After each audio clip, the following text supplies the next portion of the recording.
الحمد لله رب العالمين والعاقبة للمتقين والصلاة والسلام على سيد الأنبياء والمرسلين أما بعد وأعوذ بالله من الشيطان الرجيم بسم الله الرحمن الرحيم ومن حاجك فيه من بعد ما جاءك من العلم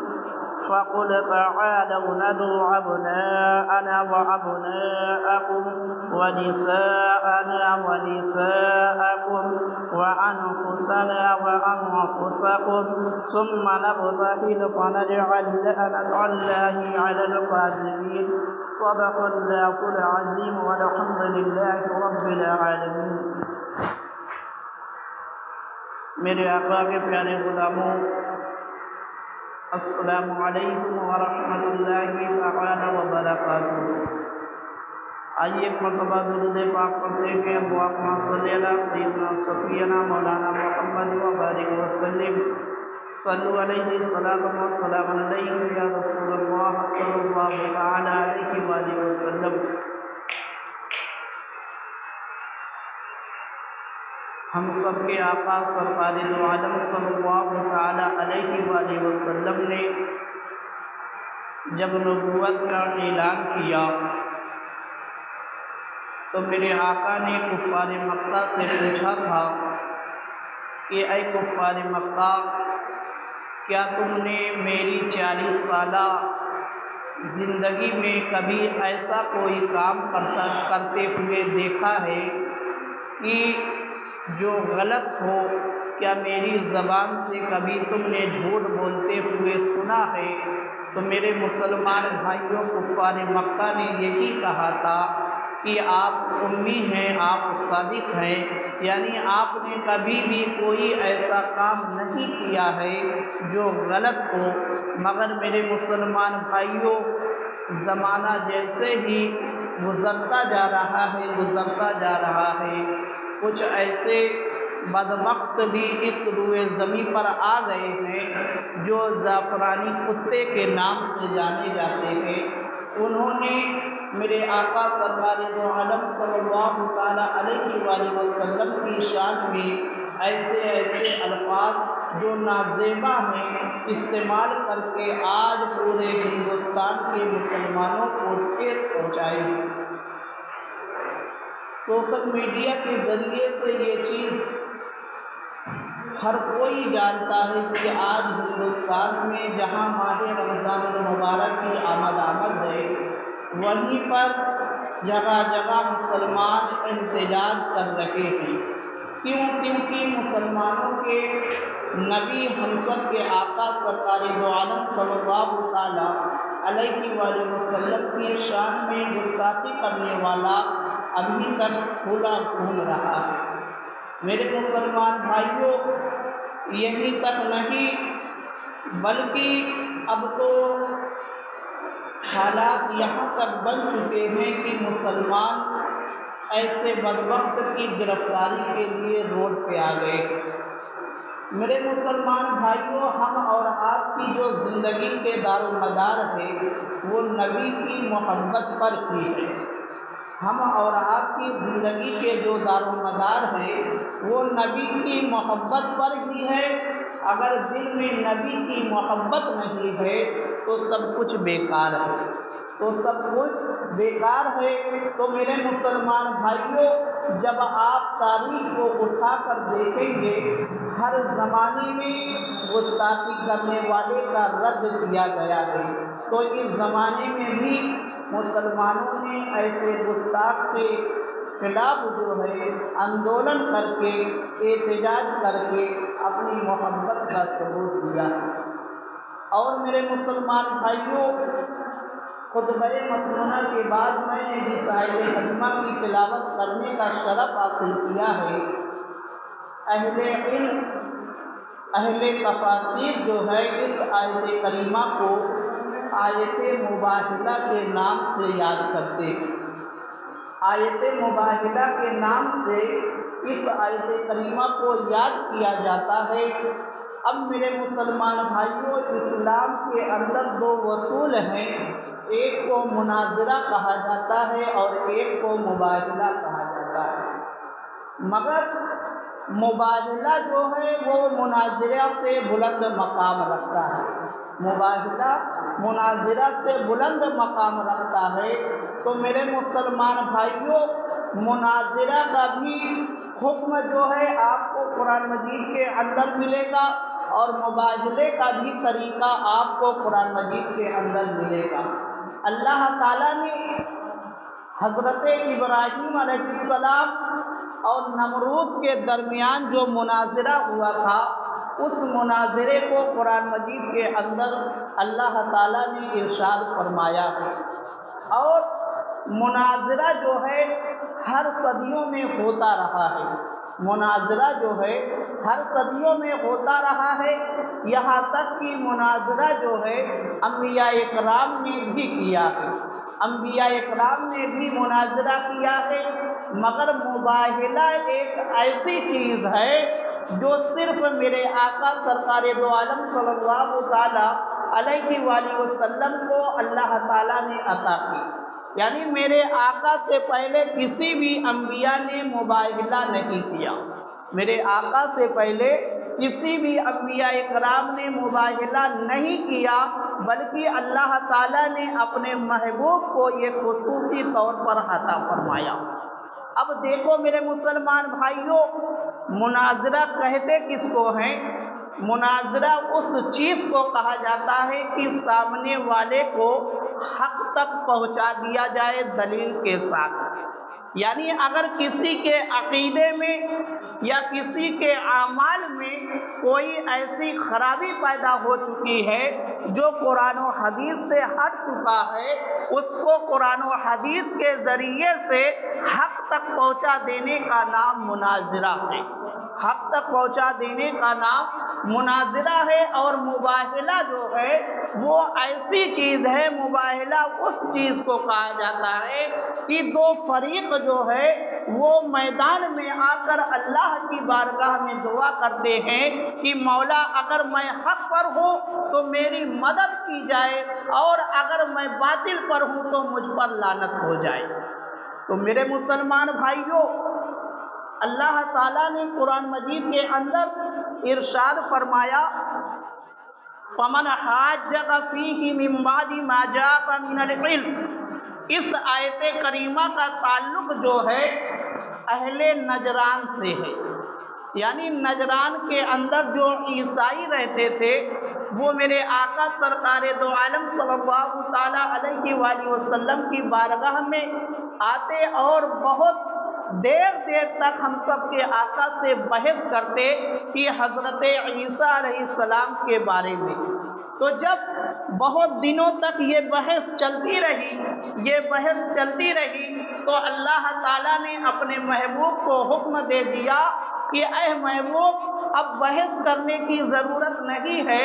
اے محبوب اب دلیل دینے کی ضرورت نہیں ہے، بلکہ اب اگر نجران کے عیسائی نصارہ تمہارے پاس آتے ہیں اور تم سے الجھتے ہیں تو تم ان کو یہ سنا دو کہ فَقُلْ تَعَالَوْا نَدْعُ أَبْنَاءَنَا وَأَبْنَاءَكُمْ وَنِسَاءَنَا وَنِسَاءَكُمْ، یعنی تم اپنے بچوں کو لے آؤ، تم اپنی عورتوں کو لے آؤ، اپنی جان کو لے آؤ، اور اپنے آپ بھی آ جاؤ، اور ایک میدان میں ہم لوگ رب کی بارگاہ میں دعا کریں گے کہ مولا جو حق پر ہے اس کو جیت دے دے، اور جو باطل پر ہے اس کے اوپر اپنی لعنت برسا دے۔ تو میرے مسلمان بھائیوں، جب اللہ تعالیٰ نے اپنے محبوب کو یہ حکم دے دیا، آیت مباہلہ نازل ہو گئی، تو اللہ تعالیٰ کے محبوب سرکار دو عالم صلی اللہ تعالیٰ علیہ وآلہ وسلم نے نجرانیوں کو، عیسائیوں کو یہ چیلنج کر دیا کہ تم بھی اپنے بچوں کو لے آؤ، اپنی عورتوں کو لے آؤ، اور خود بھی آ جاؤ۔ تو میرے مسلمان بھائیوں، اب دیکھو جب عیسائیوں کے کان میں یہ بات پہنچتی ہے تو وہ یہ کہتے ہیں کہ ہم پہلے اپنے بڑوں سے اس بارے میں مشورہ کریں گے، تو تمام جو پادری تھے، جو عیسائی تھے، نجران کے رہنے والے، ان لوگوں نے اپنے بڑے، جس کا نام عبد المسیح کے نام سے کتابوں میں ملتا ہے، جو سب سے بڑا ان کا عالم تھا، اس سے ان لوگوں نے مشورہ کیا تو اس نے کہا کہ محمد سے ہرگز مباہلہ نہ کرنا، کیونکہ میری نظر یہ دیکھ رہی ہے کہ جو ہماری آسمانی کتابوں میں جو نشانیاں ان کی بتائی گئی ہیں، ان کے اندر وہ نشانیاں پائی جاتی ہیں۔ اگر تم نے مباہلہ کر لیا تو کہیں ایسا نہ ہو روئے زمین سے سارے عیسائی ختم ہو جائیں۔ تو میرے مسلمان بھائیوں، اب جب دوسرے دن مشورے کے بعد وہ عیسائی آئے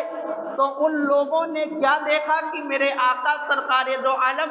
صلی اللہ تعالی علیہ وآلہ وسلم کی گود میں حضرت امام حسین ہے، اور ایک انگلی کو پکڑ کر حضرت امام حسن چل رہے ہیں، اور میرے نبی کے پیچھے آپ کی بیٹی حضرت فاطمہ زہرا، اور حضرت فاطمہ زہرا کے پیچھے حضرت علی۔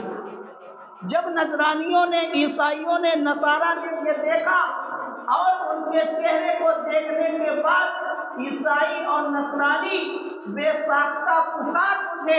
کہ ہم ایسے چہرے کو دیکھ رہے ہیں، اگر انہوں نے اپنے ہاتھ کو اٹھا کر رب کی بارگاہ میں دعا کر دی تو مولا زمین سے پہاڑ کو بھی کھسکا دے گا، مولا پہاڑ کو بھی زمین سے کھسکا دے گا۔ ان لوگوں نے اسی میں سلامتی سمجھی اور نبی کی بارگاہ میں جزیہ دینے کا وعدہ کر دیا۔ اب دیکھو میرے مسلمان بھائیوں، میرے آقا سرکار دو عالم صلی اللہ تعالی علیہ وآلہ وسلم نے فرمایا کہ اس ذات کی قسم جس کے دست قدرت میں میری جان ہے، نجران والوں پر عذاب جو ہے قریب آ چکا تھا۔ میرے آقا نے فرمایا کہ اگر نجران والے مجھ سے مباہلہ کرتے، عذاب جو ہے بالکل قریب آ چکا تھا۔ اگر وہ مباہلہ کرتے تو بندروں اور سوروں کی صورت میں مسخ ہو جاتے، یعنی ان کی صورت جو ہے بدل دی جاتی، کسی کی صورت جو ہے بندر جیسی ہو جاتی اور کسی کی جو ہے سور جیسی ہو جاتی۔ اور میرے آقا فرماتے ہیں اور جنگل آگ سے بھر اٹھتا، یعنی نجران میں جو جنگل ہے ان میں آگ لگ جاتی، اور یہاں تک کہ نجران کے ساتھ ساتھ جنگل کے اندر جو پرندے بھی ہیں وہ بھی جل کر خاک ہو جاتے۔ اور میرے آقا فرماتے ہیں 1 سال کے اندر جو ہے پوری روئے زمین سے جتنے بھی عیسائی ہیں سب کا خاتمہ ہو جاتا، یعنی عیسائیت کا وجود بھی ختم ہو جاتا۔ تو میرے مسلمان بھائیوں، اس آیت کریمہ سے یہ معلوم ہوا کہ مناظرہ سے بلند مقام جو ہے وہ مباہلہ کا ہے، وہ مباہلہ کا مقام ہے۔ اب دیکھو میرے مسلمان بھائیوں، اسی ہندوستان کی سرزمین سے جب بار بار میرے نبی کی شان میں گستاخی ہونے لگی اور اسلام کو نشانہ بنایا جانے لگا، تو اب دیکھو میرے مسلمان بھائیوں، جب مناظرے کا وقت ختم ہو گیا، جب مناظرے کا وقت ختم ہو گیا، یعنی ہمارے علماء کرام نے بار بار لوگوں کو سمجھایا اور صحیح تعلیم دی، مگر جب لوگوں نے قبول نہیں کیا، پھر بھی اسلام کو نشانہ بناتے رہے اور ہم سب کے آقا کی شان میں گستاخی کرتے رہے، تو اب دیکھو میرے مسلمان بھائیوں، معلوم کیا ہوا؟ مناظرے کا وقت ختم ہو گیا، اب مباہلے کا وقت آ گیا۔ اب مباہلے کا وقت آ گیا تو اہل سنت و جماعت کے ایک ذمہ دار عالم، امیر المجاہدین، خلیفہ تاج الشریعہ، عاشق رسول، حضرت علامہ مفتی سلمان اظہری صاحب نے یہ اعلان کر دیا ہے کہ 30 اپریل کو جو ہے یوم بدر کے دن دلی کے اندر آپ مباہلہ کریں گے۔ آپ نے 30 اپریل یوم بدر یعنی 17 رمضان المبارک کی تاریخ میں اسلام اور حق، یعنی اسلام حق ہے اور باطل کا فیصلہ ہونے جا رہا ہے۔ ایک بڑی آگ جلائی جائے گی، اور دونوں فریق یعنی جو میرے نبی کی شان میں بار بار گستاخی کر رہے ہیں ان کو آپ نے چیلنج کیا ہے کہ اگر آپ کا ماننا جو ہے کہ اسلام باطل مذہب ہے اور ہم لوگ حق پر ہیں تو آؤ دونوں لوگ جو ہے آگ میں داخل ہو جائے، جو حق پر ہوگا وہ جیت جائے گا اور جو باطل پر ہوگا وہ جل کر خاک ہو جائے گا۔ تو میرے مسلمان بھائیوں، کہنے کا مقصد یہ ہے اگر ہم اس میں شریک نہیں ہو سکتے دعا ضرور کر سکتے ہیں۔ دعا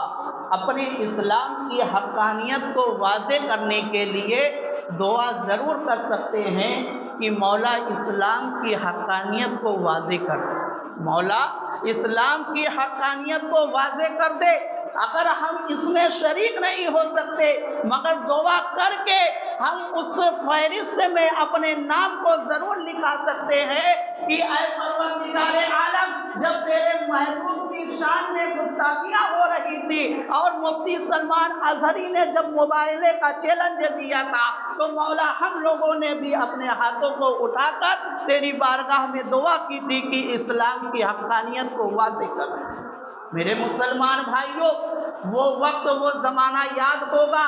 جب حضرت یوسف علیہ السلام کو مصر کے بازار میں بیچا جا رہا تھا، بڑے بڑے رئیسوں میں ایک بڑھیا بھی خریدار بن کر آئی تھی۔ کیونکہ وہ بڑھیا یہ جانتی تھی کہ میرے پاس جو ہے مال و دولت تو نہیں ہے مگر وہ سود کا ایک گولا لے کر آ کے بتا دیا کہ تاریخ جب کل لکھی جائے گی تو اس فہرست میں میرا بھی نام آ جائے گا کہ میں بھی یوسف کے خریداروں میں شامل ہوں۔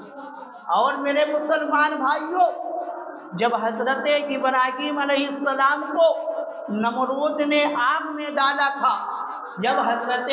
ابراہیم علیہ السلام کو نمرود نے آگ میں ڈالا تھا تو کچھ لوگ ایسے بھی تھے جو پھونک مار کے آگ کو بھڑکانا چاہتے تھے، مگر انہی میں ایک ایسا بھی تھا جس کو میڈک کہا جاتا ہے، جو چند قطرے ڈال کر اور دنیا والوں کو یہ بتا رہا تھا کہ میرے ان چند قطروں سے آگ کو نہیں بجھ سکتی ہے مگر جو ہے وفادار ابراہیم میں میرا نام ضرور آ سکتا ہے۔ یعنی جب لوگ پھونک مار کے آگ کو بھڑکا رہے تھے، میڈک چند قطروں کو ڈال کے اپنی وفاداری کا ثبوت دے رہا تھا۔ تو میرے مسلمان بھائیوں، ہم اور آپ بھی اسی نبی کا کلمہ پڑھنے والے ہیں تو اپنی وفاداری کے لیے جو ہے ضرور جو ہے اپنے ہاتھوں کو بلند کر کے رب کی بارگاہ میں دعا ضرور کریں۔ اور میرے آقا سرکار دو عالم صلی اللہ تعالیٰ علیہ وآلہ وسلم کا فرمان علی شان ہے کہ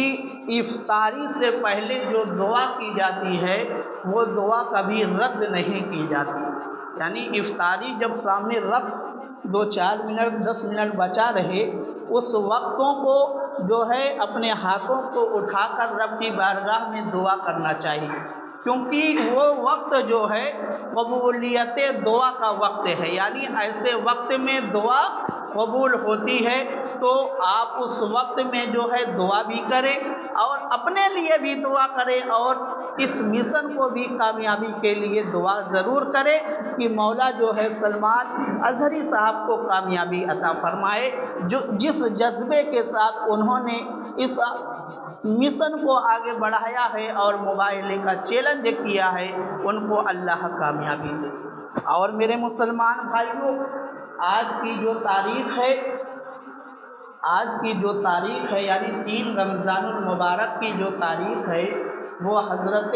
فاطمہ زہرا رضی اللہ تعالی عنہا کے وصال کی تاریخ ہے۔ حضرت فاطمہ زہرا رضی اللہ تعالی عنہا کے وصال کی تاریخ ہے۔ آپ کا وصال جو ہے 3 رمضان المبارک 11 ہجری میں ہوا۔ تو میرے مسلمان بھائیوں، حضرت فاطمہ زہرا رضی اللہ تعالی عنہا کی بھی شان بہت بلند ہے، یہاں تک کہ روایتوں میں ملتا ہے کہ میرے آقا سرکار دو عالم صلی اللہ تعالی علیہ وآلہ وسلم نے ارشاد فرمایا کہ جنتی عورتوں کی سردار جو ہے وہ میری بیٹی فاطمہ ہے۔ میری بیٹی فاطمہ ہے۔ اور دیکھو میرے مسلمان بھائیوں، اللہ تعالیٰ نے آپ کو کتنا بلند مقام عطا فرمایا ہے کہ کل بروز حشر جہاں پر لوگ نفسی نفسی کرتے ہوئے نظر آئیں گے، وہاں پر اللہ کا منادی یہ اعلان کرے گا کہ اے اہل محشر، اپنی نظروں کو جھکا لو، کیونکہ اب پل صراط سے فاطمہ گزرنے والی ہے، کیونکہ پل صراط سے اب فاطمہ گزرنے والی ہے۔ تو میرے مسلمان بھائیوں، یہ میرے نبی سرکار دو عالم صلی اللہ تعالیٰ علیہ وآلہ وسلم کی چہیتی بیٹی حضرت فاطمہ زہرا رضی اللہ تعالیٰ عنہا کا مقام ہے۔ اور میرے مسلمان بھائیوں، حدیثوں میں یہاں تک ملتا ہے کہ جب میرے آقا سرکار دو عالم صلی اللہ تعالیٰ علیہ وآلہ وسلم سے حضرت فاطمہ زہرا رضی اللہ تعالیٰ عنہا ملنے کے لیے آتی تھی تو میرے آقا ان کا استقبال جو ہے کھڑے ہو کر کیا کرتے تھے۔ میرے آقا آپ حضرت فاطمہ زہرا رضی اللہ تعالیٰ عنہا کا استقبال جو ہے کھڑے ہو کر کیا کرتے تھے۔ تو میرے مسلمان بھائیوں، حدیثوں کے اندر حدیثیں بھری پڑی ہوئی ہے کہ اللہ تعالیٰ نے آپ کو کتنا بلند مقام عطا فرمایا ہے۔ آپ کا وصال 3 رمضان المبارک 11 ہجری کے اندر ہوا، اور آپ کی نماز جنازہ جو ہے حضرت ابو بکر صدیق رضی اللہ تعالیٰ عنہ نے پڑھایا۔ تاریخ الخلفاء کے اندر یہ بات موجود ہے کہ آپ کے نماز جنازہ کو جو ہے حضرت ابو بکر صدیق رضی اللہ تعالیٰ عنہ نے پڑھایا تھا،